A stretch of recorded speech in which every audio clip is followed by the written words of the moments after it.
Bueno, buenas tardes a todas y a todos los que habéis venido a pesar de este día tan, tan intempestivo. Y nada, quería en primer lugar dar las gracias a la sociedad. Soy miembro de la Sociedad de Filosofía de la Provincia de Alicante, soy Ariana Aviñó y bueno, me ha cedido el lugar Asten para que pueda presentar a Luis. Luis es profesor titular de la Universidad de Valencia. Bueno, también quería darle las gracias por ponerlo tan fácil. No siempre, no es habitual que, digamos, que nos dejes elegir la fecha y todo. Y bueno, pues quería agradecerle su presencia aquí también en un día un poco complicado, ¿no? Y bueno, también quería agradecer al Ayuntamiento de Benidorm cedernos este sitio tan la con unas vistas tan bonitas. No voy a presentar las jornadas, que ya se presentaron el otro día, lo hizo Asten. Y recordaros que la Sociedad de Filosofía tiene un canal de YouTube donde se pueden ver las charlas que prácticamente al día siguiente o al otro se cuelgan, esa también se colgará. Y podéis ver un montón de charlas que de las diferentes actividades, tenéis muchos vídeos ahí. Y bueno, podéis, si la semana pasada no pudisteis venir, podéis ver la charla de Juanma Aragüés, que también fue tan interesante como esta. Bueno, en primer lugar, pues presentar a Luis, como he dicho, él es profesor de filosofía de la Universidad de Alicante, de la Universidad de Valencia, y ha sido profesor de la Universidad de Zaragoza también, mucho tiempo. Tiene varias publicaciones en las que yo destacaría el último libro individual, tiene otros libros colectivos más recientes, pero bueno, que es Capitalismo cansado, tensiones ecopolíticas del desorden global, ¿no? Y participa en muchos proyectos de investigación y a mí me gustaría destacar, porque además es la temática de la charla, que es el coordinador de la red de humanidades ecológicas, ¿no? Esta red busca crear sinergias y proyectos y propuestas para incluir dentro del debate sobre la crisis ambiental, la crisis climática, disciplinas que tradicionalmente parece que no pintan nada, pero que pueden aportar muchísimo a lo que es esta cuestión. Y bueno, me gustaría destacar dos cositas muy brevemente de Luis. Hemos compartido mucho coche, como cuando íbamos de concierto en concierto, entonces hemos hablado mucho y hay dos cosas que yo destacaría de él, que primero su gran empeño en sacar a la filosofía del ámbito académico y generar espacios fuera del ámbito académico para ello, ¿no? Y participa activamente en todos los proyectos que plantean los alumnos de la Universidad de Valencia y fuera, para que esto sea así, ¿no? Para que la filosofía salga un poco también de la universidad. Y otra de las cosas que tiene que ver también con esto que estamos viendo, que vamos a ver hoy, es la necesidad que hay de escuchar otras disciplinas desde la filosofía, ¿no? Y dentro de ese interés por hacer escuchar otras disciplinas dentro de la filosofía, pues tenemos un montón de artículos y de proyectos que tienen que ver pues, con la arquitectura, el medio ambiente, el arte, etcétera, ¿no? Entonces es muy importante, yo creo que esas dos cosas van a hacer que esta charla pues, sea una charla que va a aportar mucho a una cuestión también que es urgente en este momento, ¿no? Y bueno, yo no quiero extenderme más, doy paso a Luis y le vuelvo a agradecer que esté aquí. Muy bien, pues muchísimas gracias a la Sociedad de Filosofía de la Provincia de Alicante por invitarme. La verdad es que yo creo que no he dado nunca ni voy a dar una charla con un espectáculo tan... No me refiero a vosotros, me refiero a lo que hay detrás, tan espectacular y tan impresionante como el que tenemos ante la mirada.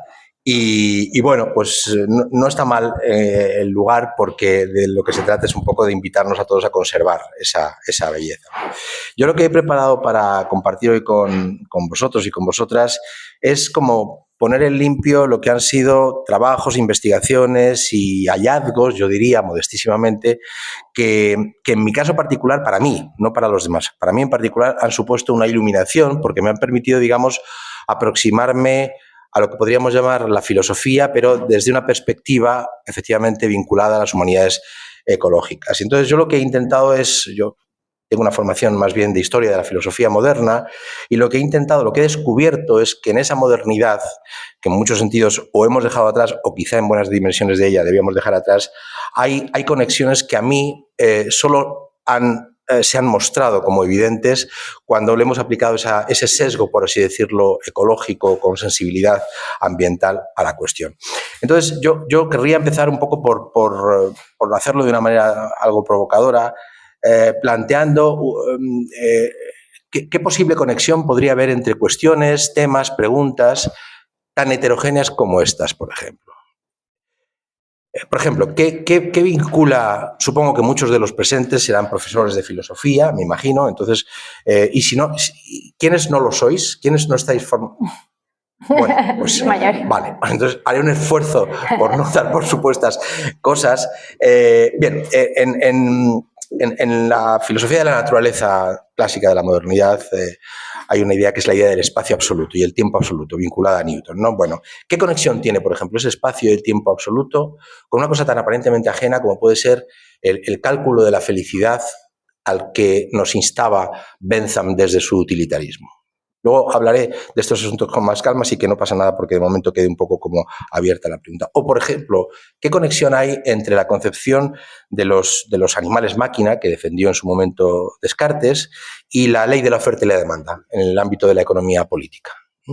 O qué conecta esa distinción de John Locke entre las cualidades primarias y las cualidades secundarias con las semillas de Monsanto modificadas genéticamente. ¿Hay alguna conexión entre todos esos aspectos que liga la geometría analítica de Descartes con el modulor de Le Corbusier, el famoso arquitecto suizo, ¿no? ¿Hay alguna conexión entre esos tópicos característicos de la cultura de la modernidad? Una respuesta obvia es que efectivamente todos esos son momentos estelares. Los nombres que he citado, Locke, Descartes, Bentham, incluso el propio Le Corbusier en el caso de la arquitectura, son momentos estelares de esa modernidad. Pero lo que de repente yo cobré conciencia, y es ese modesto insight el que quiero compartir con vosotros, es que detrás de todos esos componentes o detrás de todos esos filosofemas de la modernidad hay una raíz común, quizá desconocida o invisible, que tiene que ver con cómo se ha comprendido la naturaleza en la modernidad. Y se ha comprendido la naturaleza justamente así, en términos cartesianos newtonianos, como una extensión geométrica completamente descualificada. Si queréis, para simplificar, a lo largo de esta exposición me referiré a esa concepción, vamos a decir así, mecanicista de la naturaleza, como la concepción cartesiano-newtoniana, porque son Descartes y Newton los dos autores que en último término son responsables de esta concepción de la naturaleza, ¿no? Y fijaos porque las preguntas o los tópicos que he elegido para empezar la charla, en el fondo proceden de campos muy diferentes. Me he referido a aspectos que tienen que ver con la ciencia, con la economía, la ley de oferta y la demanda, con la filosofía, con la ética, con la arquitectura. Y sin embargo, yo creo que todas ellas son como teselas de un gran mosaico, que es el mosaico de la concepción moderna del mundo, que tienen cada una de ellas una conexión mucho más indisociable de la que en principio podría parecernos.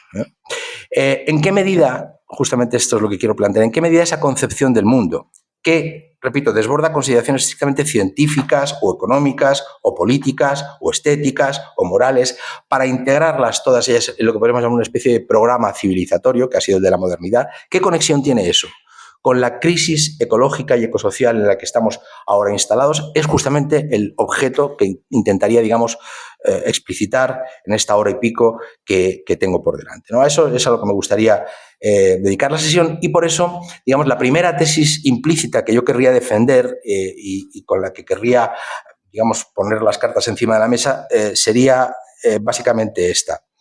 Yo creo que solo vamos a comprender adecuadamente qué es lo que ha supuesto la modernidad como proyecto civilizatorio cuando entendamos en qué sentido la filosofía primera para esa modernidad ni es la teoría del conocimiento, como pensaban los kantianos, ni es, desde luego, tampoco la metafísica, como pretendió Descartes con su metáfora de la filosofía y el árbol de la sabiduría, cuyas raíces justamente son las de la metafísica, ¿no? Yo creo que la verdadera filosofía primera, lo que articula en algún sentido muy profundo esa concepción y esa visión del mundo moderno, es ese modo determinado de comprender la naturaleza y el ser humano en relación con ella.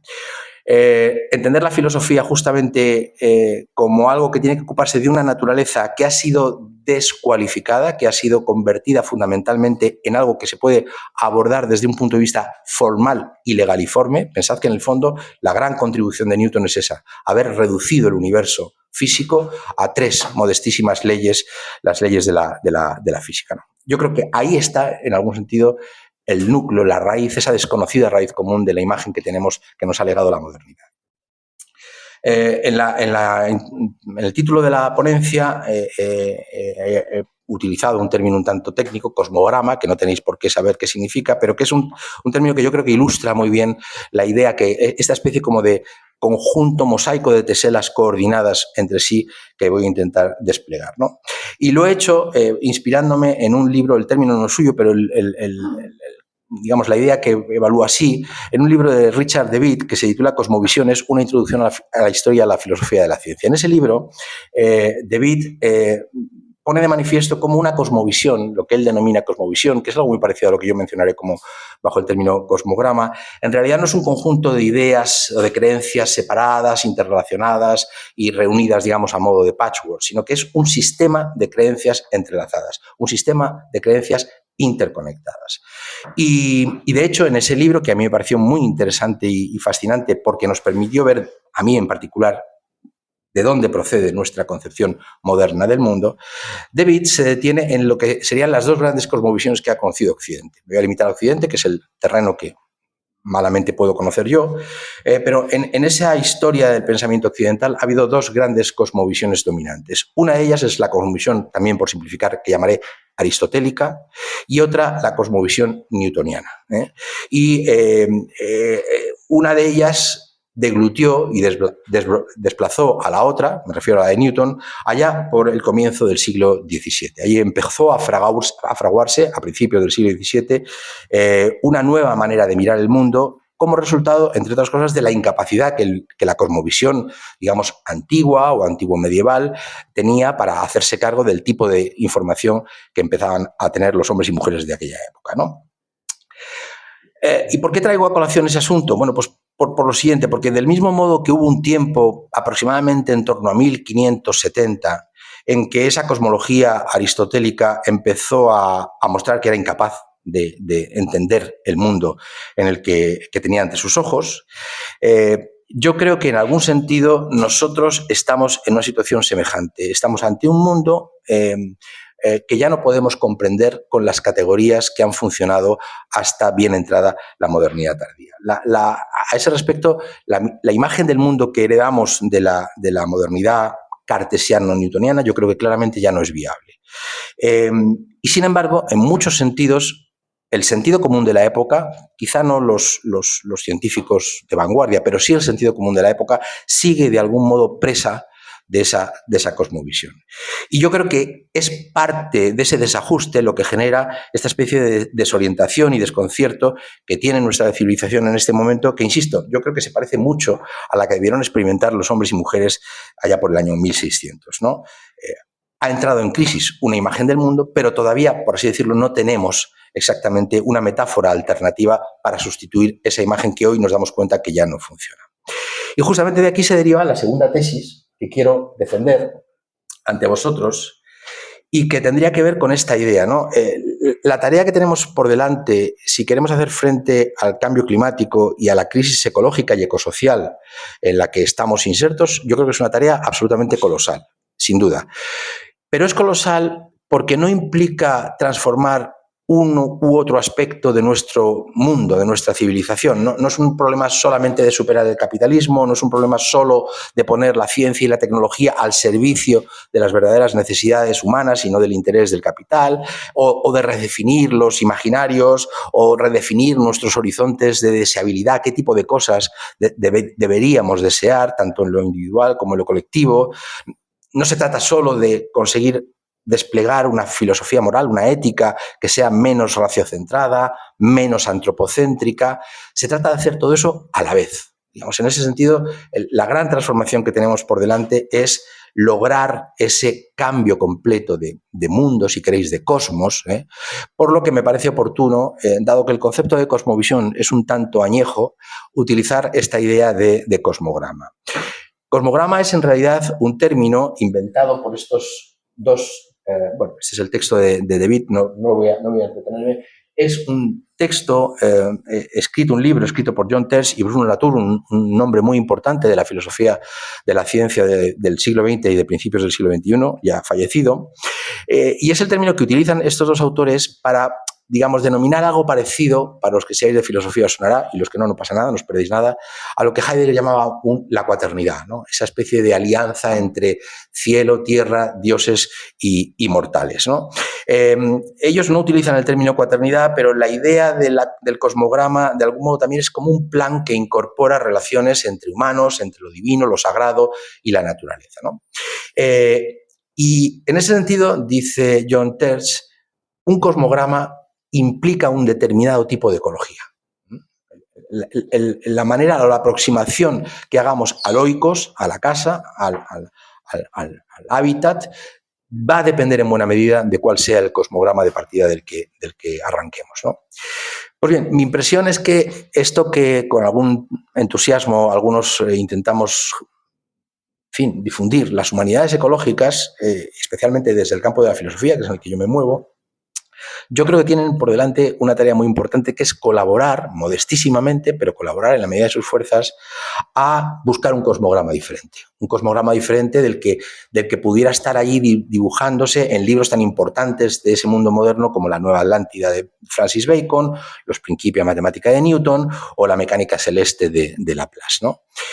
Latour, en ese libro que cito, y de un modo además muy sutil, lo declara así abiertamente cuando dice: es que cuando hay conflictos, a veces no solamente está en riesgo la cultura, a veces lo que está en riesgo es el cosmos, lo que está en juego es el cosmos. Y esa es la impresión que yo tengo con respecto al conflicto ecosocial en el que estamos insertos. Un conflicto que nos ha traído hasta aquí y que yo creo que para poder superarlo necesitamos algo más que soluciones meramente técnicas o tecnológicas. Necesitamos, para decirlo rápidamente, cambiar nuestro cosmograma, abrirnos a un cosmograma diferente que, como sugiero en el título de la charla, está todavía por descubrir, ¿no? Y esto no es fácil, y que si no, que se lo digan a los hombres y mujeres del siglo XVII. Dejar de vivir en el mundo de creencias y de expectativas y de convicciones en el que uno ha crecido es muy difícil. El cambio de creencias es muy, muy complicado, muy difícil. Probablemente por eso, y esto lo decía con mucho atino Manuel Sacristán, un filósofo muy importante y uno de los primeros impulsores de la tradición del ecosocialismo aquí en nuestro país. Por cierto, estamos celebrando el centenario del nacimiento de Manuel Sacristán en 2025. Decía Manuel Sacristán que de darse ese tipo de transformación se parecerá mucho más a una conversión religiosa que a un mero cambio de ideas. Que es lo que yo creo que todos los que de algún modo hemos sucumbido a esta perspectiva, digamos, ecosocial, o la importancia de esta perspectiva ecosocial, hemos experimentado, ¿no? Algo que realmente nos transforma de un modo no meramente superficial. No se trata de cambiar unas creencias por otras, se trata de abrirnos a una manera diferente, por decirlo así, un tanto megalomaníacamente, de habitar el mundo. Tenemos que ser capaces de habitar el mundo de una manera diferente.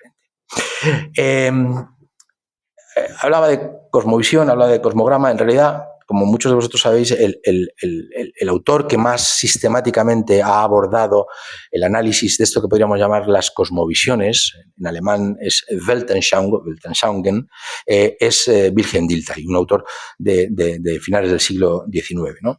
Y era muy interesante porque Dilthey se dio cuenta de que una cosmovisión no se agota simplemente en una o varias teorías científicas. Una cosmovisión lo es porque, además de las creencias científicas que incorpora, de algún modo apuesta por ofrecer un sentido de la vida, vamos a decirlo así también, no en un tanto mayúscula, ¿no? Apuesta por entender de una determinada manera el significado que tiene la vida, la realidad, las relaciones humanas, las relaciones con lo que nos rodea, etc., ¿no? Y esta apuesta por el significado, en el fondo, encierra inevitablemente un cierto horizonte de valores estéticos, de valores éticos, de valores políticos, de valores religiosos, que son o no posibles en función de la cosmovisión que estemos habitando. Y que en todo caso, dice Dilthey con una expresión muy bonita, esas cosmovisiones luchan por conquistar, por dominar el alma, ¿no? Bueno, yo creo que nuestras almas, desde luego, está claro quién las ha conquistado, quién las ha dominado, no voy a entrar ahora en ello, pero de lo que se trata justamente es de librarnos de ese dominio. Por eso, lo primero que quiero señalar es que ese esfuerzo que exige este cambio de cosmovisión o este nuevo cosmograma que deberíamos empezar a habitar es un desafío titánico. Y yo creo que es el desafío que hoy nosotros, hombres y mujeres como le llama Jorge Richman, el siglo de la gran prueba, tenemos por delante, ¿no? Tenemos que ser capaces de entender esto que os digo. Por eso la comparación con el inicio de la modernidad. Un nuevo cosmograma moviliza transformaciones epistémicas, morales, estéticas, políticas. Los hombres y mujeres que se insertan en una nueva cosmovisión dejan de habitar el mundo que habitaban en el pasado. Literalmente viven en otro mundo, que es probablemente lo que ocurre con la inconexión que a veces nos generan los discursos ecologistas cuando los vemos desde fuera. Pensamos, pero esta gente, ¿dónde está? ¿Dónde está? ¿Desde dónde habla? Bueno, justamente hablan desde otro cosmograma diferente, ¿no? En todo caso, la tarea es titánica, pero nuestra propia cultura occidental ya ha pasado por allí en alguna ocasión. Es decir, que no es la primera vez que nos ha tocado cambiar de cosmograma. Para simplificar, os diré, hubo un tiempo en que gente tan lista como los griegos de la edad dorada de la filosofía, en el siglo V, IV antes de Cristo, estaban convencidos de que el organismo, de que el universo del cosmos era un organismo. Si vosotros leéis el Timeo de Platón, descubriréis con qué naturalidad, es verdad que es en un lenguaje tanto mítico y muy literario, casi poético, pero ahí Platón nos está diciendo que el demiurgo, como todo organismo, ha sido creado, en este caso creado por el demiurgo, tiene un cuerpo y tiene un alma, el alma del mundo. Ese alma del mundo está dividida en estructuras armónicas, cuyos movimientos generan una música celestial. Seguramente que habéis escuchado el término música celestial. Música celestial es un término que proviene justamente del Timeo, de la convicción de que el movimiento de los astros, el movimiento del cosmos, genera una música inaudible quizá para los oídos físicos, pero perceptible para los oídos, digamos, de la inteligencia, ¿no? Y por eso otro pitagórico, como era Platón en el siglo XVII, Kepler, todavía en su libro Armonía de los Mundos, estaba convencido de que esa música era una música penetrable gracias a las matemáticas. Bueno, dejemos eso de lado. Lo único que quiero decir es que cuando nosotros pensamos en el Timeo y pensamos en que esta gente tan impresionante desde el punto de vista intelectual creía cosas tan extrañas como que el cosmos en su conjunto era un organismo, podemos acercarnos a eso pensando, bueno, es un relato mítico. Mira qué curiosos eran estos griegos antiguos, ¿no? Qué encantador, qué misterioso. Eso nos parece como de otra galaxia, nunca mejor dicho. Pero mucho más cerca de nosotros tenemos a un autor tan importante y tan central para nuestra cultura, todavía hoy, como es René Descartes, que estaba convencido, por ejemplo, que nuestros cuerpos eran literalmente máquinas. Y, por supuesto, también el cuerpo de los animales. Esa tesis de los animales máquina, que no es originaria de Descartes, que un filósofo español un siglo antes la había, digamos, difundido en un libro que se llama Antonia Margarita, es una idea extremadamente extraña y, sin embargo, alguien que fue capaz de desarrollar algo tan importante para nuestra cultura y nuestra ciencia como la geometría analítica, por solo referirme a las contribuciones geométricas de Descartes, estaba convencido de esto. Os he traído un texto, no se va a leer, pero bueno, da igual. Pero es la confirmación, leo simplemente algunas líneas porque supongo que desde atrás no se ve, ¿verdad? Bueno, leo simplemente, es un texto extraído de un libro que se titula justamente Tratado sobre el hombre, de Descartes, un libro tardío, donde dice Descartes: supongo que el cuerpo no es otra cosa que una estatua o máquina de tierra a la que Dios da forma con el expreso propósito de que sea lo más semejante a nosotros. Salto. Dispone en su interior todas las piezas requeridas para lograr que se mueva, coma, respire y, en resumen, imite todas las funciones que nos son propias. Y aquí entiende el lector de dónde viene la analogía. Dice, nosotros conocemos los relojes, las fuentes artificiales, los molinos y otras máquinas similares que, habiendo sido realizadas por el hombre, sin embargo, poseen fuerza para moverse de modos distintos en virtud de sus propios medios. Esta es la analogía de Descartes. Igual que hemos construido relojes sofisticadísimos, en el fondo nuestros cuerpos son en el fondo un mecanismo increíblemente complejo hecho por el relojero divino. La metáfora del relojero divino es una metáfora muy presente en toda la modernidad, ¿no? Pero antes de Descartes, no mucho, pero un poco antes de Descartes, otro de los que podemos considerar sin ningún género de duda uno de los padres de la modernidad, Francis Bacon, había propuesto, y esto es lo que me llama la atención y lo que me gustaría, digamos, subrayar, había propuesto una relación con la naturaleza que en el fondo ya se veía claramente como completamente diferente de la que mantenía el mundo griego e incluso el mundo cristiano, ¿no? Bacon entendía que la relación que deberíamos mantener con respecto a la naturaleza era una relación, yo creo que casi veladamente o casi expresamente política. Política en el sentido de lo que está en juego aquí es el poder, ¿no? La nueva manera de comprender la naturaleza para los primeros modernos, Bacon, Descartes, Galileo, Leibniz, podríamos citar una ristra enorme de autores que sostendrían esta misma idea, es que en el fondo nosotros la tarea que tenemos es dominar la naturaleza, controlar la naturaleza, someter a la naturaleza, conquistar la naturaleza. Fijaos que todas estas palabras, dominio, conquista, sometimiento, son relaciones completamente políticas. Políticas en el sentido de que lo que ponen encima de la mesa justamente es un poder, ¿no? Y esta es la epistemología política que se está fraguando en el inicio de la modernidad. El saber que nos interesa, recordad el comienzo de la metafísica de Aristóteles, los seres humanos están por naturaleza orientados al saber. No estamos orientados al saber. El saber nos interesa porque el saber trae aparejado consigo el poder. Queremos conocer porque queremos dominar. Y eso lo dice literalmente Bacon en su Novum Organum, en un texto que, por supuesto, tampoco leéis desde allí, pero que os voy a leer yo. Ciencia y poder humanos coinciden en una misma cosa, puesto que la ignorancia de la causa defrauda al efecto. A la naturaleza no se la vence si no es obedeciéndola. Esta idea de que la relación que tenemos con la naturaleza es una relación de quién puede más, es una concepción completamente incomprensible antes del siglo XVI, completamente incomprensible. Y sin embargo va a ser una concepción que arrastre toda la epistemología política y no política de los siglos XVI, XVII, XVIII, XIX y, por supuesto, parte del siglo XX, ¿no? Acordaos, por ejemplo, de Auguste Comte en su curso de filosofía positiva. Él lo dice claramente, además en un juego de palabras que solo tiene sentido cuando se dice en francés, ¿no? De lo que se trata es de savoir pour prévoir y prévoir pour pouvoir. Se trata de saber para prevenir, para prever lo que va a venir, y prever para dominar. El saber es poder. Esa es la fórmula baconiana que ha quedado resumida en esa especie de como maravilloso tuit, que es lo que determina cómo nos hemos relacionado fundamentalmente con la naturaleza. De una manera agonística, polémica. Esa es la manera en la que nos hemos representado nuestra relación con la naturaleza desde el inicio.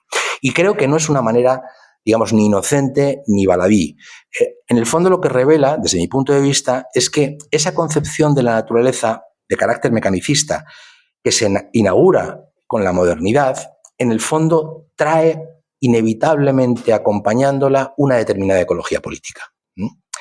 Es decir, esa modernidad que arranca en Bacon y en Descartes con la convicción de que en el fondo la naturaleza es un objeto de posesión y de utilización al servicio del ser humano, se extiende luego realmente a la política, no a la epistemología política, sino a la política sin más, y hace de la colonialidad el modo característico de relacionarse de los pueblos europeos e ilustrados. ¿Cómo nos hemos relacionado con el resto del mundo? Con una perspectiva claramente colonial o imperialista a ese respecto, ¿no? Por supuesto, eso tiene que ver también con esa conversión de la tierra en una mercancía más fruto del intercambio económico capitalista. La tierra básicamente es algo que se puede, digamos, recalificar. Aquí en Benidorm y en la Comunidad Valenciana estas palabras deben poner la piel de gallina, ¿no? Pero efectivamente, ¿cuál es nuestra relación primaria con la tierra? Algo que en principio podemos extraer plusvalía, podemos extraer riqueza comercial o mercantil, ¿no? Pero fijaos que esa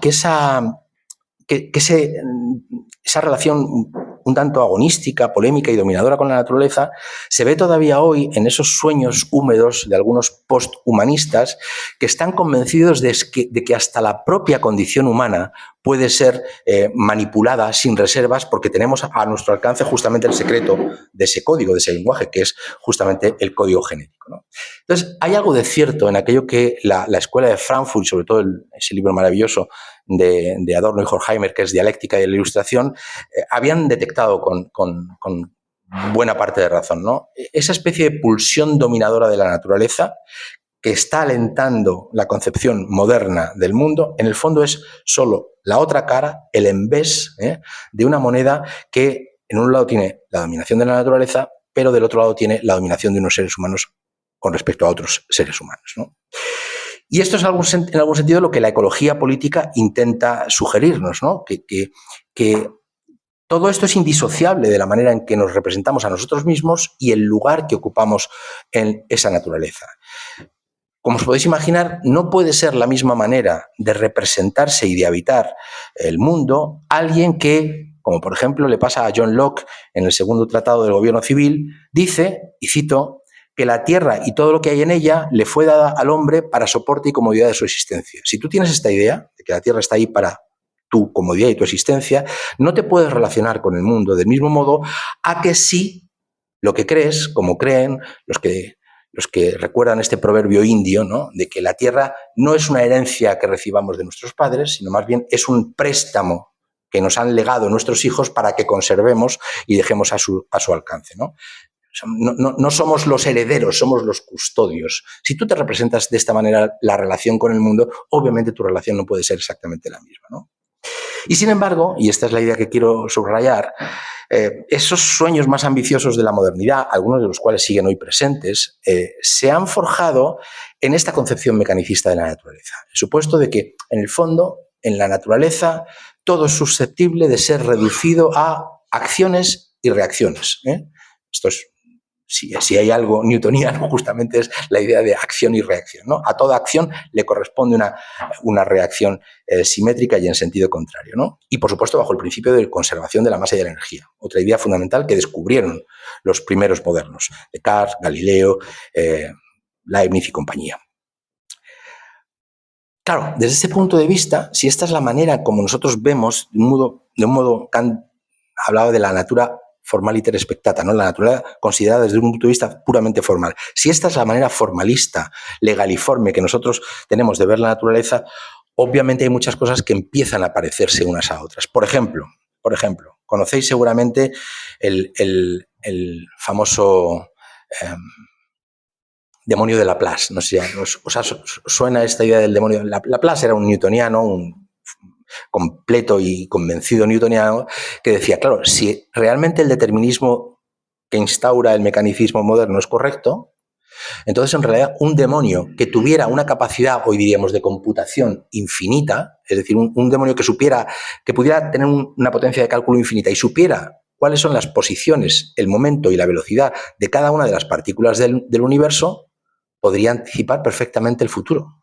Pero es que podría también retrodecir el pasado. Es decir, el universo se convertiría en términos temporales en una especie de línea que podría ir en un sentido u otro y el conocimiento del pasado y del futuro estaría a nuestra disposición, ¿no? Claro, en el fondo, si os fijáis, esto se parece mucho a esa otra ley también, en este caso de un griego, que es la ley de la palanca de Arquímedes, ¿no? Todos hemos estudiado en el colegio, ¿os acordáis, no?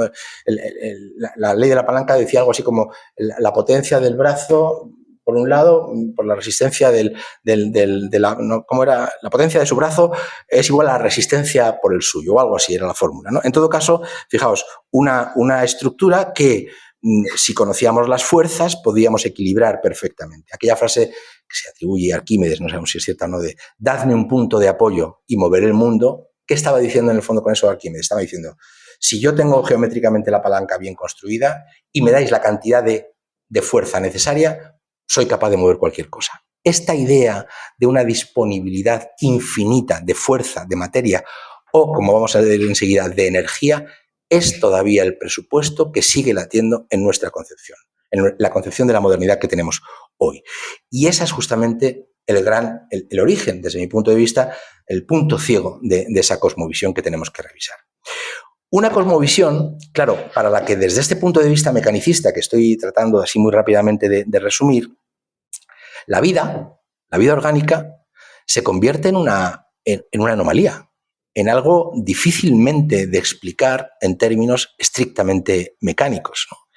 Hay un texto maravilloso, que es un texto poco conocido porque es de una obra de Kant de su periodo precrítico, La historia general de la naturaleza y la teoría del cielo. Es una obra que escribe Kant sobre cosmología mucho antes de haber escrito la crítica de la razón pura, donde fijaos lo que dice. Es un texto un poco largo, pero me parece tan significativo que quiero compartirlo con vosotros. Porque Kant, que ha configurado, digamos, su filosofía justamente al calor y bajo la sombra del impacto que tuvo en su época la ciencia de Newton, se da cuenta de que esa ciencia de Newton va a tener un serio problema para explicar lo vivo. Dice él, me parece que aquí se puede decir en cierta manera sin temeridad, dadme materia y os construiré con ella un mundo. Fijaos cómo se parece esto a dadme un punto de apoyo y mover el mundo de Arquímedes, ¿no? Es decir, dadme materia y os mostraré cómo un mundo ha de nacer de ella. En cambio, ¿podemos jactarnos de esa ventaja respecto de las más humildes plantas o insectos? Podemos decir, dadme materia y os mostraré cómo se produce una oruga. ¿No quedamos paralizados desde el primer paso por ignorar la naturaleza íntima del objeto y las complicadas diversidades que encierra? No debe, pues, extrañar a nadie si me atrevo a decir que la formación de todos los cuerpos siderales, la causa de sus movimientos, en fin, el origen actual de toda la constitución del universo, podrá ser comprendido con mayor facilidad que el nacimiento de una sola hierba o el de una oruga explicado exacta y completamente por meras causas mecánicas.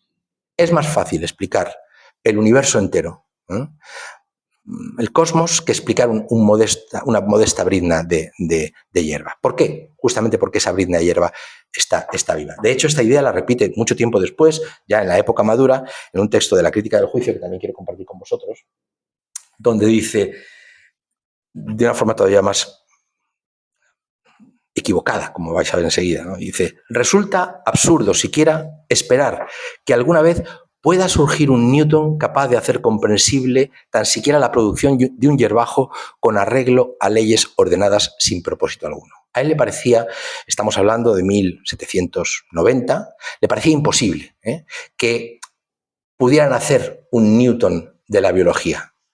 Y ese Newton de la biología le faltaban 19 años para nacer. Era Darwin, justamente. Eso es lo que no llegó a entender el mundo moderno. Esa incapacidad de comprender cómo lo vivo puede ser explicado en función de causas mecánicas, ¿no? Por eso, yo siempre intento recordar que, en el fondo, para los que nos dedicamos a la filosofía, Darwin es un autor sobre el que no podemos pasar de puntillas. Con Darwin cambia todo. Hay un libro maravilloso de Daniel Dennett que os recomiendo, que se titula La idea peligrosa de Darwin, donde se ve con claridad qué implicó en el fondo Darwin y cómo después de él ya no podemos pensar las mismas cosas que pensábamos antes que él. Pero es que no es solamente Darwin. En el siglo XIX, además de Darwin, se produce la gran revolución que supuso la irrupción de la termodinámica, la aparición de esa segunda ley que compensaba y contrastaba la primera ley que ya sabían los modernos, que la materia y la energía ni se crea ni se destruye, solo se transforma. Vale, primera ley de la termodinámica. Pero es que Carnot nos recordó, nos descubrió esa segunda ley, de acuerdo con la cual, sí, la materia y la energía se conserva, pero en cualquier intercambio de carácter energético, y todos los intercambios en el mundo son de carácter energético, hay una parte de esa energía que queda disipada. Esa energía ahí, que está real, no desaparece, pero que resulta ya indisponible. Es a esa energía indisponible a lo que los científicos llaman entropía. Y es eso, de nuevo, lo que lo cambia todo. La concepción del mundo desde una perspectiva termodinámica y, por tanto, desde una perspectiva que se tome en serio la entropía, ahora iré un poco más en profundidad con esa idea, transforma completamente nuestra manera de ver el mundo, o debería al menos transformarla. Por tanto, seguimos presos de esa concepción mecanicista y desde entonces ha ocurrido Darwin, ha ocurrido Carnot, ha ocurrido la gran revolución de la mecánica cuántica, ha ocurrido, por supuesto, la revolución de la relatividad de Einstein.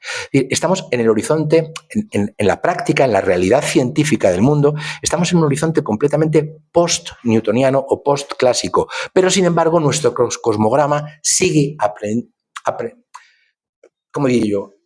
Sí, conectado indefectiblemente a ese mundo moderno que la ciencia en muchos sentidos ya ha superado, porque está Clausius, está Gödel, está Niels Bohr, está Einstein, todos esos autores que, a partir de los cuales ya es imposible seguir manteniendo esa concepción moderna de la realidad y del mundo. Entonces, me gustaría dedicar unos minutos a justamente comentar cuáles son las implicaciones que tiene, en particular, la termodinámica. De todas las ciencias que me he referido, me voy a referir a la termodinámica por razones que enseguida comprenderéis. Y cómo esto, de algún modo, hace saltar por los aires la concepción moderna del universo. Muchos de los ejemplos que os he puesto hace un instante ponían de manifiesto cómo ese universo mecanicista, en el fondo, se erige sobre el olvido de, sí, la idea de que la materia se conserva, la energía se conserva, pero se olvida de que en esa conservación poco a poco hay parte de esa energía, de esa materia, que resulta indisponible. El autor que primero y más, ¿cómo diría yo?, más profundamente sacó las consecuencias de esta idea es un lamentablemente casi desconocido economista rumano, que fue durante mucho tiempo candidato a Premio Nobel de Economía, pero que, o por razones obvias, no se lo dieron, que trabajó durante mucho tiempo en Estados Unidos, que se llama Nicolás Georgescu-Roegen, en un libro de 1971 que se llama La ley de la entropía y el proceso económico. Georgescu-Roegen, que era un científico de primer nivel, estadístico, profesor en Harvard, si no recuerdo mal, durante toda su vida, fue consciente de cómo entender las implicaciones de la ley de la entropía o del segundo principio de la termodinámica, en el fondo no solamente afectaba a las ciencias naturales, que por supuesto, sino que afectaba también la manera en que las ciencias sociales, las ciencias humanas, las humanidades, si queréis, podían concebirse. Y muy en particular, él, que era economista, se refirió, si entendemos que la economía es una ciencia humana, cosa que, bueno, podríamos aceptar, entendía que eso lo cambiaba todo. Como decía Naomi Klein con el cambio climático, no, eso lo cambia todo. Bueno, pues la ley de la entropía lo cambia absolutamente todo. ¿Por qué? Fijaos, y ahora voy a hacer un pequeño excursus sobre un tema que me parece que es muy importante y espero hacerlo en un lenguaje suficientemente claro como para que ni os aburra ni os perdáis, ¿no? ¿En qué consisten los modelos de la supuesta ciencia económica neoclásica? ¿Qué tienen en la cabeza los economistas cuando hacen sus modelos? Bueno, pues los economistas están funcionando teniendo en la cabeza un modelo que asume el proceso productivo como un flujo circulante, continuo, entre producción y consumo. Y ese ciclo, tanto de producción como de consumo, está fundamentalmente regido por esa ley que citaba al principio de esta charla, que es la ley de la oferta y la demanda. Todos sabemos en qué consiste la ley de la oferta y la demanda. Es decir, supuestamente, de acuerdo con estos modelos neoclásicos, la fijación de los precios descansa en el fondo en una ecuación que, igual que la palanca de Arquímedes, tiene la potencia por su brazo, es decir, la oferta en el mercado, y la resistencia por el suyo, es decir, la demanda. Y en el momento en que oferta y demanda se ecualizan, se equilibran, entonces tendríamos el punto de equilibrio, el precio justo de un determinado bien. En ese momento, como ocurre con la palanca de Arquímedes, las cosas ya no se moverán en un sentido ni en otro.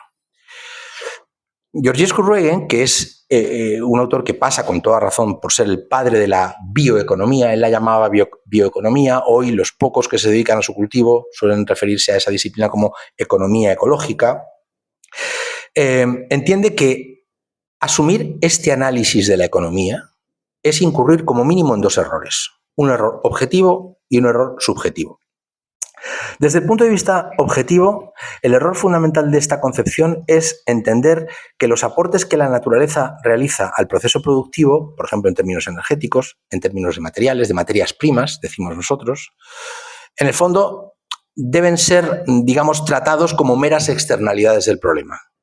¿Que nos quedamos sin petróleo? No pasa nada, porque cuando baje la producción de petróleo aumentará su precio, hasta que se vuelva a conseguir un equilibrio. ¿Que de repente cuesta mucho trabajo producir aceite de oliva por las sequías?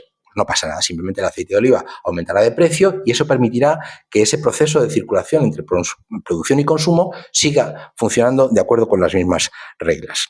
Claro, la energía, los materiales, se asumen como los puntos de partida que se consideran, digamos, simplemente desde la perspectiva económica. Es decir, ¿qué se valora de las materias primas? Bueno, si cuesta mucho o poco extraerlas, si cuesta mucho o poco transportarlas al lugar donde se procesan, si cuesta mucho o poco llevarlas con distribución al lugar donde se consumen. Es decir, toda la relación que la economía hace con relación a eso que son insumos básicos del proceso de producción, como son la energía y los materiales, se asumen desde el punto de vista simplemente de la propia ley de la economía y de la oferta y la demanda, sin darse cuenta justamente de que con eso se está adoptando un aspecto fundamental, que es el que introduce la perspectiva, digamos,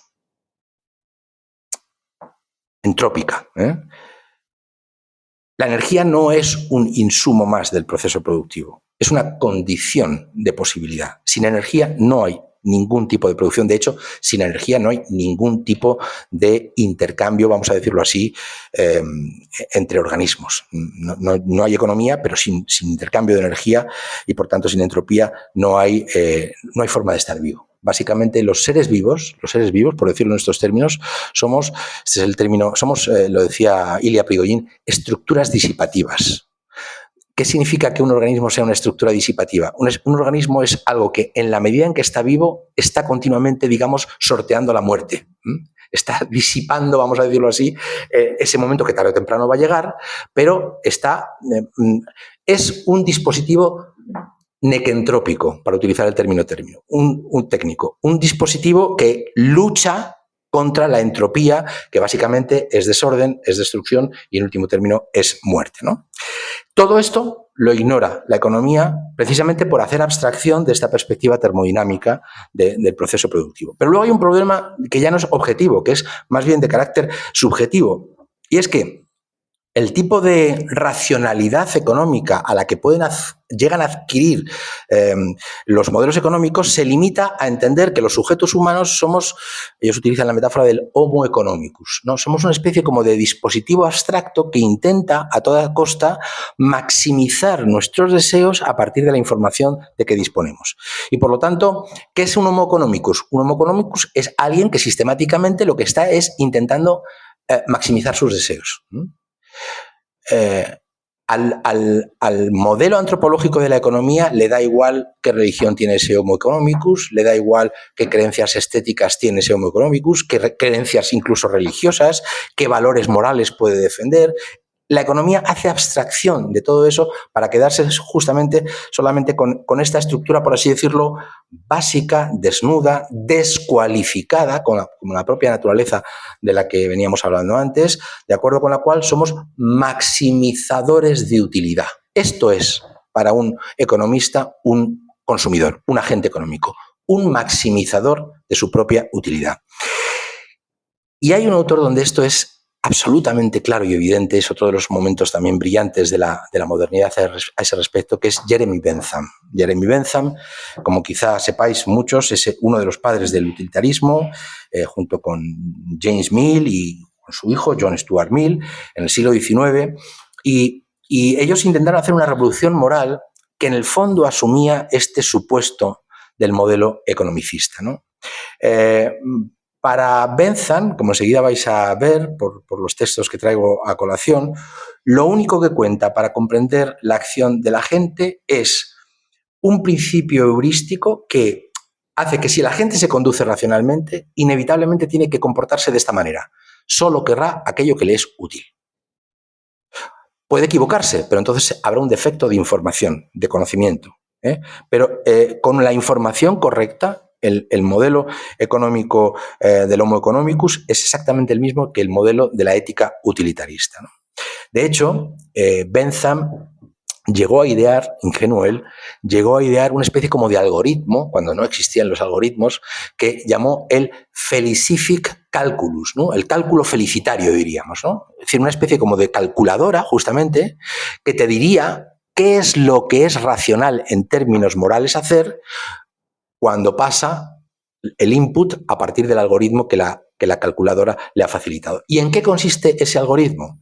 Bueno, pues lo tenéis en este texto que paso a leer con vosotros. Es un texto de los principios de la moral y de la legislación y es este. Esto es lo que le propone Bentham al sujeto moral moderno. Haga una cuenta del número de personas cuyos intereses parecen estar en juego y repita el mismo proceso con respecto a cada una. Adicione los números que expresan los grados de tendencia buena que tiene el acto. Haga esto nuevamente en relación a cada individuo respecto del cual la tendencia es mala en general, es decir, calcule qué de positivo va a tener el acto y qué de negativo, y haga el balance. Otra vez el famoso Arquímedes, ¿no? Si se inclina del lado del placer, entonces mostrará la buena tendencia general del acto respecto del número total de comunidad o individuos a quien concierne. Y si se inclina del lado del dolor, la mala tendencia en general con respecto a la misma comunidad. Tendríamos ya la solución, el algoritmo que soluciona cómo debemos comportarnos moralmente. Nuestra conducta debe guiarse por el mayor placer o la mayor felicidad del mayor número. En este caso, su planteamiento, como de los utilitaristas en general, no es egoísta, no es un planteamiento egoísta, porque entienden que el cálculo que hay que hacer es un cálculo global, pero es un cálculo que, insisto, solo atiende a eso que llamaba él el felicific calculus, el cálculo de la felicidad o del placer, ¿no? De nuevo, tenemos la ley de la palanca. Los placeres por un lado, el brazo por la potencia por su brazo y la resistencia por el suyo, que son los dolores o los displaceres, ¿no? Claro, desde este punto de vista, en efecto, ¿qué interés tiene la Tierra? ¿Qué tipo de relación podemos mantener en este caso con la Tierra? Pues lo dice literalmente Bentham en este otro texto que paso a leeros. Dice, ¿por qué es valioso, por ejemplo, un objeto que poseemos, la propiedad de la Tierra? ¿Por qué es valioso? A causa de los placeres de toda clase que le permiten obtener a un hombre y lo que viene a ser lo mismo, los dolores de toda clase que le permite obviar, que le permite evitar. De nuevo, si os dais cuenta, la relación que mantiene o que propone Bentham es una relación desposeída de cualquier otra consideración que no sean las meramente cuantitativas. Digamos, el mundo para la concepción moderna dominante es geometría analítica e interés egoísta. Esa es nuestra manera de relacionarnos con la realidad que nos rodea, ¿no? Da igual si la tierra de la que estamos hablando es una reserva natural. Da igual si la reserva de la que estamos hablando es el lugar donde hemos enterrado a nuestros ancestros desde hace miles de años. Da igual si es el espacio sagrado que hemos dedicado a los dioses o a eso que queda fuera, digamos, del comercio humano. En todo caso, la tierra no ha dejado de tener otro valor que el de ser contemplada como algo que puede ofrecer un beneficio constante y sonante. Nada más que eso, ¿no? Georgescu Roegen, que es el economista del que os hablaba hace un instante, entendió que cuando nosotros nos desentendemos de las implicaciones que tiene el segundo principio de la termodinámica, no solo estamos cometiendo un error filosófico, un error, si queréis, cultural, ético, cosmovisional. No, estamos cometiendo un error científico que efectivamente la economía de su tiempo estaba cometiendo y que, por cierto, hoy sigue cometiendo, porque en ese caso hay que decir que las ideas de Georgescu Ruegen han pasado al olvido o a mejor vida y solo algunos cuantos desubicados nos dedicamos a recordar lo importante que fue la contribución de Georgescu Ruegen, ¿no? Por eso me vais a permitir que vuelva sobre este asunto del segundo principio de la termodinámica, para explicar un poco mejor qué es eso de la entropía, ¿no? Cuando hablamos de que el universo, estamos en un universo entrópico, un universo que se mueve inevitablemente hacia un aumento progresivo de la entropía, ¿qué estamos diciendo? La entropía es un fenómeno muy difícil de explicar en términos conceptuales, pero muy fácil de entender en términos, digamos, cotidianos. La entropía es saber que en ese bote de pasta de dientes que hemos apurado ya desde hace 3 días, presionándolo hasta el final para ver si conseguíamos sacar todavía algo más, cuando ya estamos dispuestos a tirar la basura, es saber que todavía hay pasta de dientes ahí dentro, ¿vale? Esa pasta de dientes es la materia que ni se ha creado ni se ha destruido, pero que resulta indisponible. Resulta indisponible, ya no se puede utilizar. En la medida que aumenta la indisponibilidad de la materia, lo que está haciendo es aumentar la entropía del universo. Y en el fondo, y es lo que recordaba hace un instante, los seres vivos, cualquier ser vivo, por supuesto los humanos, pero también el resto de seres vivos, son todos dispositivos nequentrópicos, dispositivos que están luchando continuamente por mantenerse vivos, y eso consiste fundamentalmente, ¿qué?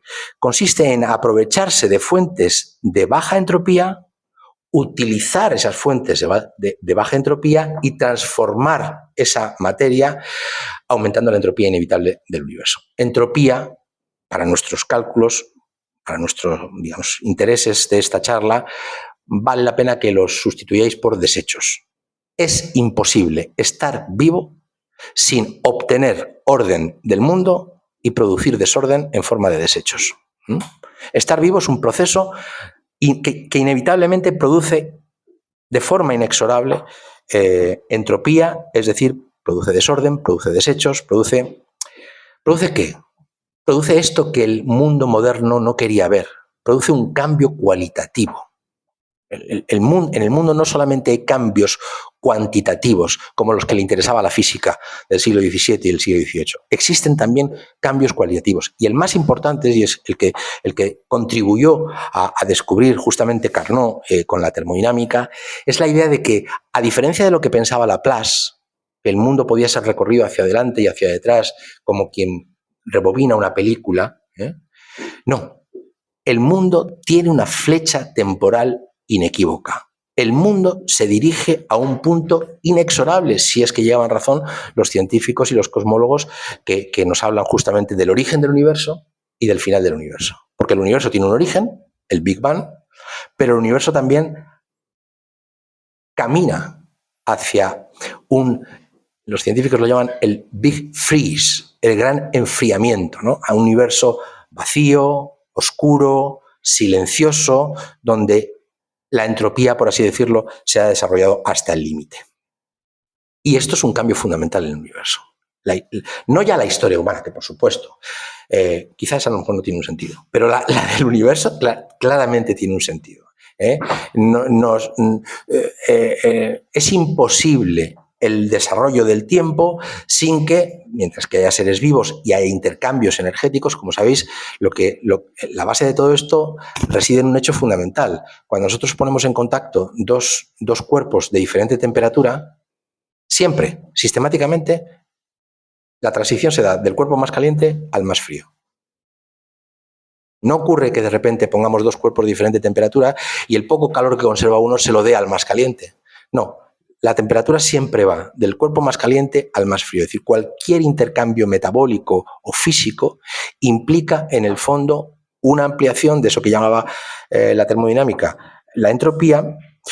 Y esto es lo que, por así decirlo, impide de forma no ya social ni política, sino de forma física, objetiva, impide esto que llaman algunos ingenuos la economía circular. No puede haber economía circular. Porque que la economía fuera completamente circular significaría que todos los desechos que producimos vuelvan a pasar a ser insumos del proceso productivo sin pérdida. Lo más que podemos conseguir, en el mejor de los casos, y a lo que deberíamos aspirar, es a una economía en espiral, es decir, a una economía en la que parte de los residuos, idealmente la mayor parte de los residuos, volvieran a reintegrarse en el proceso productivo. Pero esto es lo que no podemos conseguir, no por nada, sino porque nos lo impide una ley básica del universo, como es el segundo principio de la termodinámica. Ojalá fuera posible, ojalá no existiera entropía. Si no existiera entropía, las cosas no se estropearían, nosotros no envejeceríamos, los edificios no habría que renovarlos, las carreteras no habría que asfaltarlas de vez en cuando, porque precisamente no habría desgaste, no habría desorden, que es justamente lo que genera la entropía, desorden, ¿no? Pero esa entropía existe y esta es la gran aportación de Georgescu Ruegen, la base material de la vida, de cualquier vida, pero por supuesto también de la vida humana, es un proceso entrópico.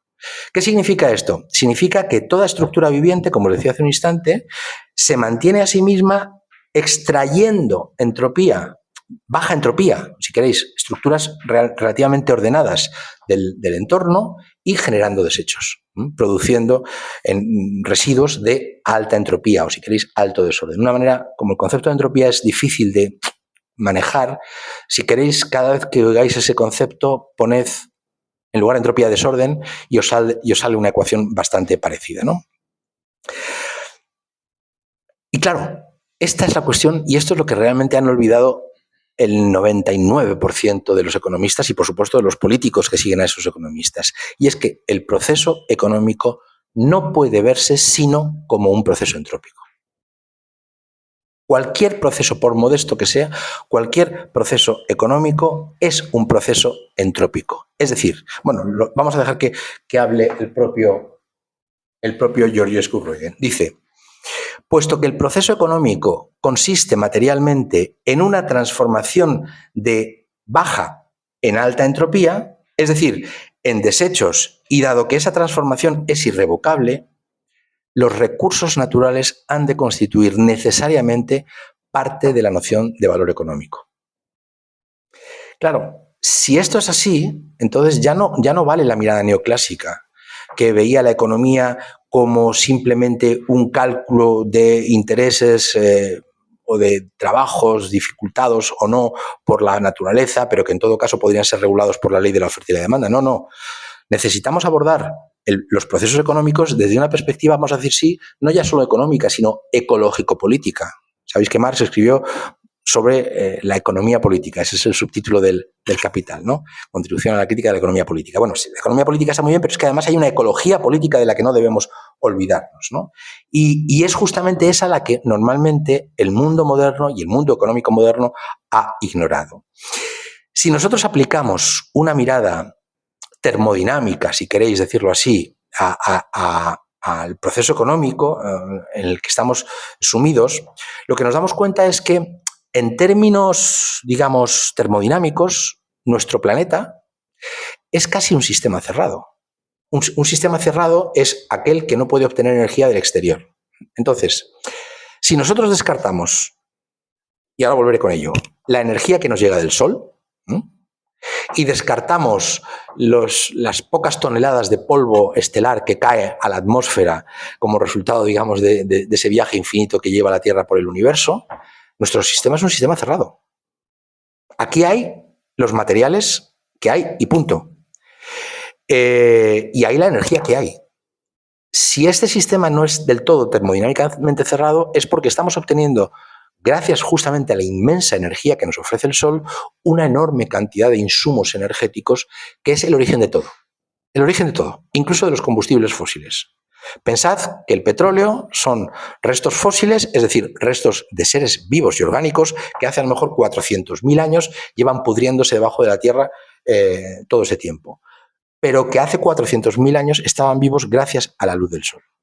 Es decir, el único insumo constante y permanente del que puede proveerse la Tierra para romper esa cadena, digamos, entrópica, es aprovechar la luz del Sol. Eso es lo único, ni siquiera el Sol está eximido de la entropía. Como sabemos, dentro de 5.000 millones de años el Sol desaparecerá. Se acabará, digamos, convirtiendo en una supernova o en una enana blanca o en lo que quiera que se convierta, pero desaparecerá porque se está combustiendo, es decir, se está consumiendo literalmente. Solo que a una escala que a nosotros, francamente, no debería preocuparnos. Creo que tenemos cosas más urgentes por delante, ¿no?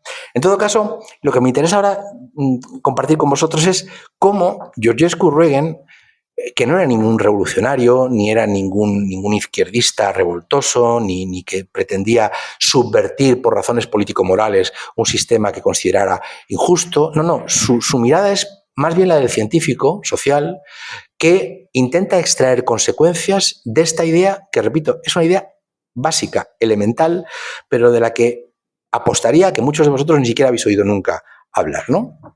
¿Qué consecuencias tiene ese hecho, el hecho termodinámico, en relación con esto que llamamos el proceso de crecimiento económico, que es en el que se basa un sistema como el nuestro, ¿no? Bueno, pues lo que hace Georgescu Ruegen es ir sacando poco a poco, con paciencia, las consecuencias de este principio. Y las consecuencias son muchas, pero yo me voy a limitar aquí a resaltar tres de las que considero más relevantes y que son importantes, digamos, para compartir con la sociedad civil, ¿no? Que es un poco lo que yo creo que estamos haciendo aquí, ¿no? La primera de esas consecuencias se podría formular de la siguiente manera. En un sistema casi termodinámicamente cerrado, como es el planeta Tierra en relación con los materiales, digo casi porque, repito, en fin, puede caer un meteorito y eso, digamos, rompería ese cierre termodinámico de la Tierra, pero lo normal es que no caigan meteoritos, ¿eh? Lo normal es que no llegue nada a la Tierra. Pues bien, en un sistema que en ese sentido es termodinámicamente cerrado, sobre todo en lo que se refiere a materiales, en el fondo, cuando aceleramos el proceso económico, y eso es lo que significa consumir más y más rápido, acelerar el proceso económico, lo que estamos haciendo es reducir a la misma velocidad la energía y los recursos que vamos a poder disponer en el futuro. Estamos sencillamente gastándonos los ahorros que el planeta nos ha ofrecido. ¿Por qué? Porque, lo he dicho ya antes, pero lo repito, consumir, si lo analizamos en términos bioeconómicos, consiste en transformar recursos de todo tipo en residuos de todo tipo. Es verdad que si fuéramos más inteligentes a la hora de analizar nuestros procesos productivos, podríamos aprovechar mucho más, reciclar mucho más, reutilizar mucho más. Empezamos a hacerlo, pero yo creo que demasiado modestamente. Pero lo que no es posible es, por así decirlo, que ese proceso sea enteramente circular. Y eso significa fundamentalmente que la aceleración de los procesos económicos lleva aparejada una aceleración de la producción de residuos. Hay algunos autores que de forma muy provocadora dicen que no hay que hablar del antropoceno, anthropocene, ¿no? Dicen que hay que hablar del Weistocene, el Weistoceno o el basuronoceno, diríamos, es decir, la época geológica en la que lo que preside y lo que caracteriza y lo que define el mundo es la inmensa producción de basura, ¿no? De restos, de residuos, ¿no? Una segunda consecuencia también importante que hay que tener en cuenta y que se deriva de tomarse en serio el segundo principio de la termodinámica en su conexión con el proceso económico, es que aumentar el número de organismos vivos de un sistema cerrado implica inevitablemente aumentar la entropía de ese sistema. Es eso lo que está en conexión con ese concepto que quizá os suene a algunos, la capacidad de carga de un determinado hábitat, la huella ecológica, ¿no? Bueno, es decir, ¿cuántos individuos pueden estar en un determinado hábitat sin que ese hábitat sufra efectos negativos significativos, tanto para el organismo como para el entorno, ¿no?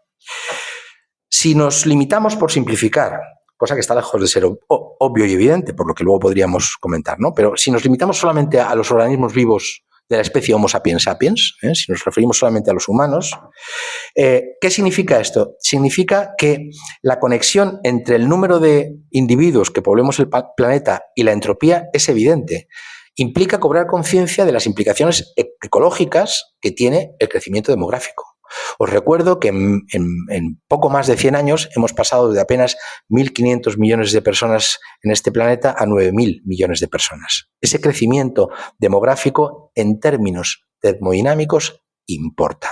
El tamaño sí que importa. Aquí, en otros contextos no lo sé, pero aquí, desde luego, el tamaño es fundamental. No es lo mismo la presión demográfica de 9.000 millones de personas sobre un determinado entorno cerrado que la de 1.000, 2.000, 3.000 millones. Por supuesto que también la variable del consumo importa, es decir, cuánto consumen esos 9.000 millones de personas es un dato fundamental. Pero la dimensión demográfica, que a veces entre cierto pensamiento progresista y de izquierdas suele omitirse porque resuenan ahí, digamos, resabios como, en fin, peligrosos, hay que tomarla en cuenta. Yo creo que hay que hacerse el cargo, ¿no? De ahí no podemos saber todavía qué consecuencias hay que extraer, pero que el tamaño demográfico de la población mundial importa es fundamental. Y una tercera consecuencia que quiero comentar con vosotros es la que tiene que ver con esto que llamaba antes la flecha del tiempo que abre la entropía, ¿no? Porque claro, como todo proceso, la propiedad de proceso implica que hay una serie de interacciones materiales que se extienden a lo largo del tiempo. Por definición, un proceso es algo que ocurre a lo largo del tiempo, ¿no?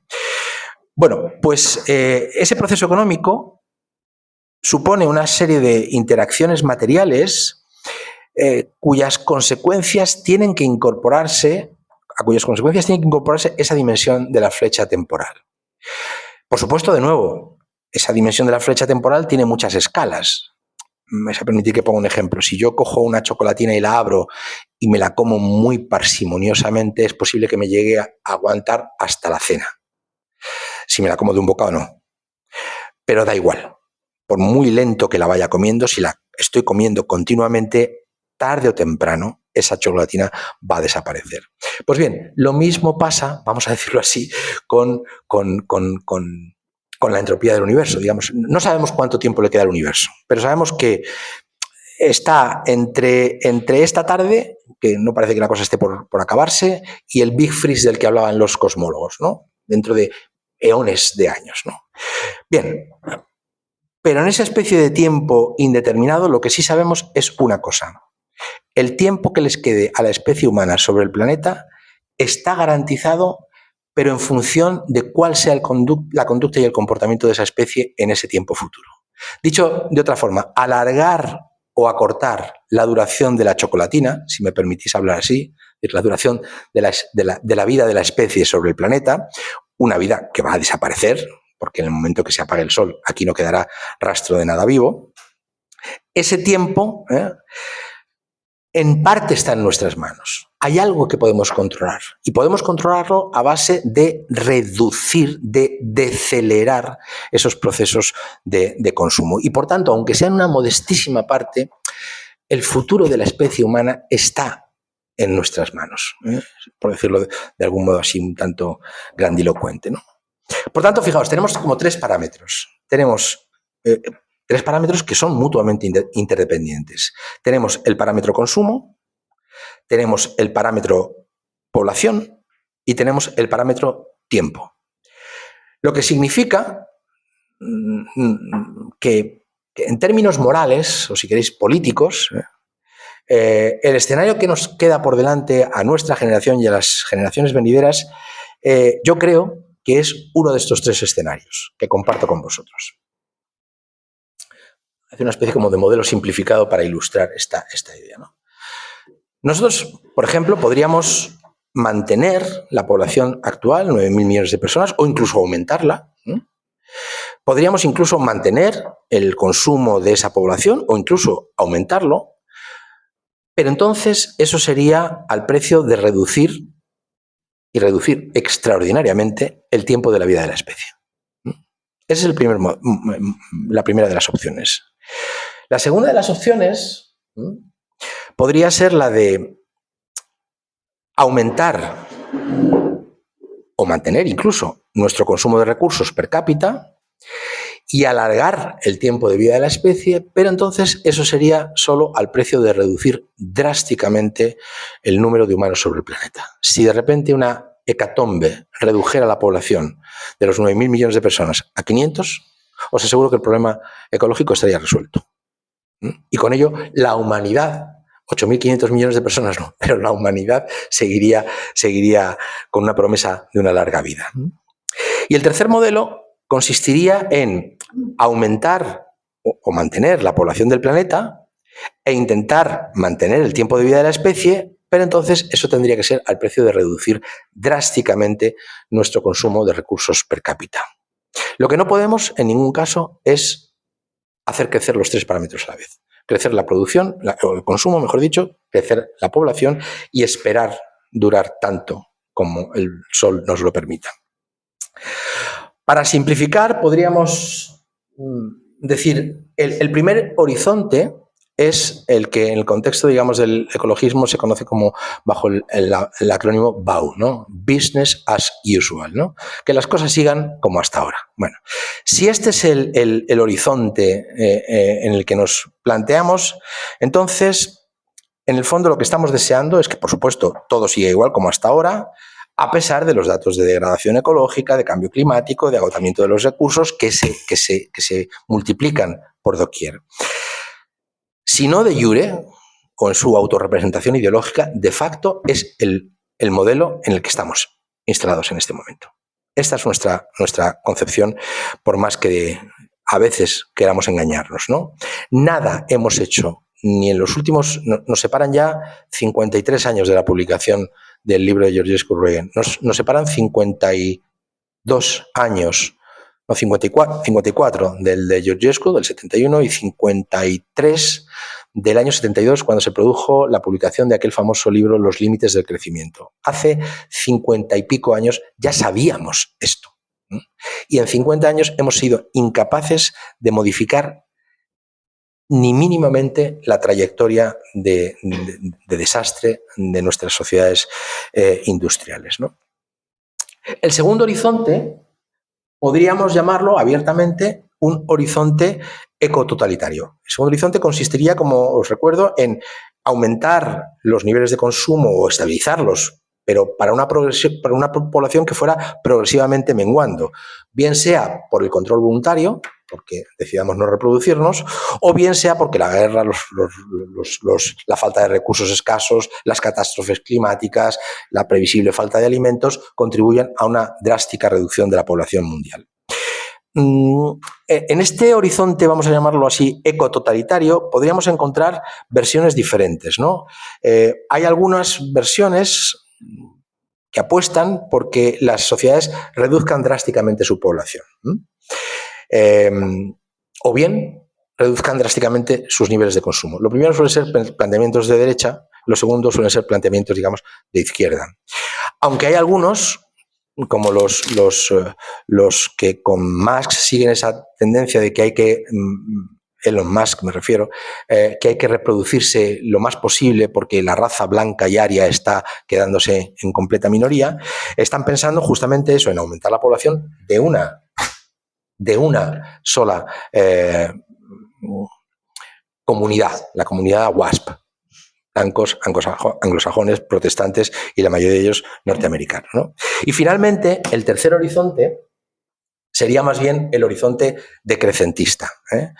Un horizonte que lo que plantea es reducir el consumo de bienes y económicos, reducir la población, pero que al menos esta reducción sea voluntaria y esté orientada, digamos, a garantizar las condiciones de vida de por lo menos los seres humanos que ya estamos aquí. No seguir creciendo y, bueno, ya que estamos aquí 9.000 millones de personas, intentar garantizar una vida digna para esos 9.000 millones de personas. Este es el horizonte que podríamos llamar decrecentista. Parecía un delirio, pero hoy día, me voy a limitar, por ejemplo, al New York Times. Hoy día, hasta lugares tan mainstream como el New York Times ya están planteándose en serio la posibilidad de abrazar ese debate del decrecimiento como